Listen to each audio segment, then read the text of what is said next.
to Blue Gold News Now Halftime Edition. I'm Mackenzie Amundsen. And I'm Taylor Thomas. So coming up, find out why UW Eau Claire is saying goodbye to Douglas segregated housing. But first, attention Blue Gold coffee lovers, you now have the chance to buy your very own Blue Gold coffee roast. That's right, our university has its very own coffee thanks to the Collegiate Entrepreneur Organization. Now people can choose from a variety of coffee blends, including dark, medium, and light. There will also be a decaffeinated option. Now the dark blend will be called the Special Chancellor's Blend after our very own coffee-loving Chancellor Schmidt. Now look for your very own Blue Gold coffee roast at special events or online soon. As this weekend heats up, so do the local events. Speaking of heat, it's all about fire this weekend at the Midwest Fire Fest. There will be pit fires, sculpture firing, iron pours, and fire performers. Now this is all happening in Cambridge from 9 a.m. to 11 p.m. on Saturday and 10 a.m. to 5:30 p.m. on Sunday. There is no cost for this festival. The Little Niagara River brings nature onto the campus running in front of the new Davies Center. However, some dead grass on the northern bank is causing an eyesore for some. A new project hopes to restore the prairie ecosystem that was once there. An Eau Claire woman's vision of miles of sunflowers has become a reality. And now it's time to harvest the seeds her family says will go to help others battling cancer. My mom loves sunflowers. It was actually her idea to raise sunflowers and then harvest them and just sell them on a local level. And then we would, as a family, just donate the proceeds to some cancer research. Babette Jaquish's family says they took her dream and ran with it. As the sunflowers blossomed this summer, so did awareness for Babette Seeds of Hope. And now the harvest is turning into a way to help others battling cancer. But not even Babette's family could predict the national attention their actions would receive. Brandy Edlund of North Dakota was impacted by the coverage of Babette Seeds of Hope and decided to get involved. Cancer hits home to everybody, you know, everybody knows somebody, so we sat down, had a meeting. It didn't take us but a couple minutes to decide that this is something we wanted to be part of. Along with volunteering his time to help with the harvest, Edlund donated a Sunmaster header to make the seed harvest easier.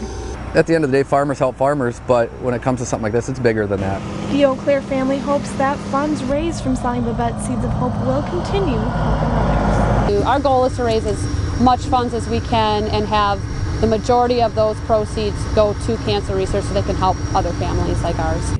Babette's husband said that although his wife was a humble woman, she would be proud of the contribution her dream has made to the fight against cancer. Anything that we could do to help, you know, relieve families of the burden of cancer and work towards a cure, she would be 100% on board with. You know, I really believe that she's watching all of this, and I think she's really going to be happy. With WEAU 13 News in Eau Claire, I'm Mackenzie Amundsen. Every day is National Something Day, and this weekend is no different. Saturday is National Mustard Day, and the National Mustard Museum of Middleton plans to celebrate.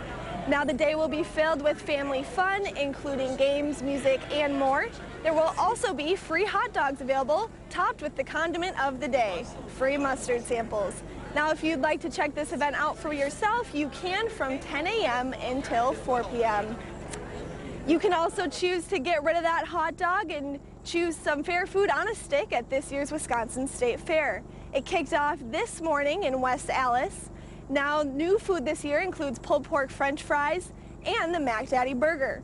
Live music plays every night on the main stage with headliners such as Shawn Mendes and the Beach Boys. You should also note that next Monday is Kohl's Family Value Day. Now adults will be able to get in for just $5 and children under the age of 11 are free. The fair runs through August 14th. Now they say one man's trash is another man's treasure, and if that's true, you're sure to strike gold this weekend at the Evansville Inside Out Days. There will be over 150 sales at the community-wide garage sale tomorrow and Saturday. Shoppers will be given a map with a pinpoint of these locations, but they are also encouraged to find other sales by simply walking down the sidewalk. After a long day of work and shopping, you can also be invited to the Brittingham Boat first ever glow paddle. The first stop is the Monona Terrace, as you see here behind me, as the guided paddle begins at 8:30 p.m. tomorrow night. Now, if you choose to take part in this guided paddle, you are asked by organizers to wear a headlamp and a life jacket for safety reasons. You are also encouraged to wear glow gear in hopes of lighting up that lake. Now, rentals start at just $30. And finally, make sure to catch those final days of summer at the UWEC's Botanical Gardens. Literally, the blossoming butterfly exhibit ends this Sunday. It features free-flying butterflies of over 12 different species. This exhibit is free to UWEC members, but for members of the public it is $7 per adult and $3 for children under the age of 12. If you'd like a closer look at these events or others happening in our area, make sure to click on that morning show tab where you'll find a calendar with a full list of events. Back to you. I'm here at the Yahara River where emergency crews pulled a body out of the water early this morning. Now I'm told that happened somewhere down here where the Yahara River meets Lake Monona. Emergency crews arrived after 11 when someone living on the 1500 block of Morrison Street discovered the body. Now we don't have a name or cause of death at this time, but there is an ongoing investigation. Stay with us for the latest on this story. Live in Madison, Mackenzie Amundsen, NBC 15 News.